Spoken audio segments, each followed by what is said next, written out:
that's for sure, said Donald, as he slid the camera back into his pocket. Driscoll did not move his head. Instead, he studied the coarse, wet grounds in the bottom of his coffee cup. It's Pakistan. That was my guess. We've got pictures. Let's not push our luck, said Sam. Agreed, replied Donald. I'm tired of watching other people eat lunch. Let's go find some food. Rice and a lamb? Asked Sam morosely. Better. I saw McDonald's by the metro. Lamb it is. 5. Jack Ryan Jr. pulled his Hummer into his designated parking space in the lot of Henley Associates at 5:10 a.m. He struggled to climb out of the big vehicle. His muscles ached. Cuts and bruises covered his arms and legs. He limped through the back door of the building. He did not like coming in so early, especially considering how beat up he was this morning. But he had important work that could not wait.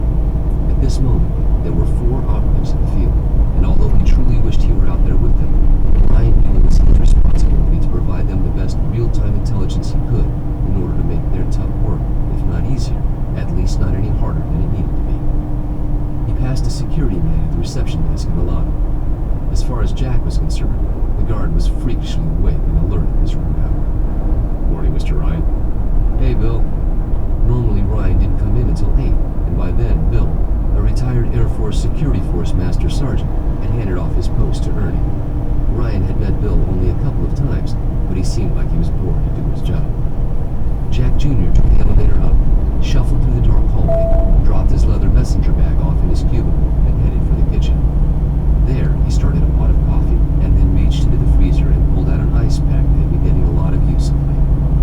Back at his desk while the coffee brewed, he lit up his computer and flipped on the lamp.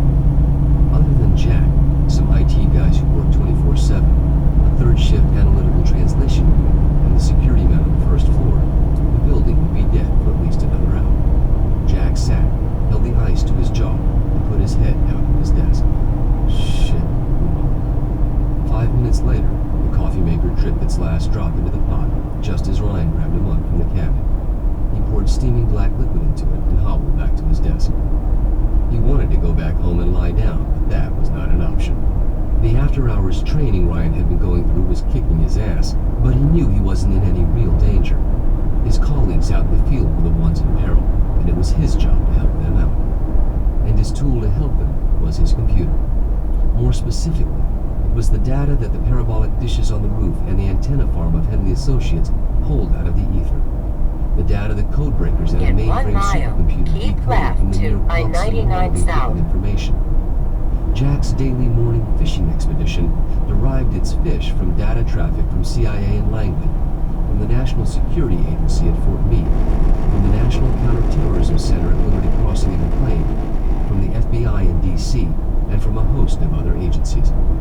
Today he saw he had a particularly large pull to go through, even this early in the morning.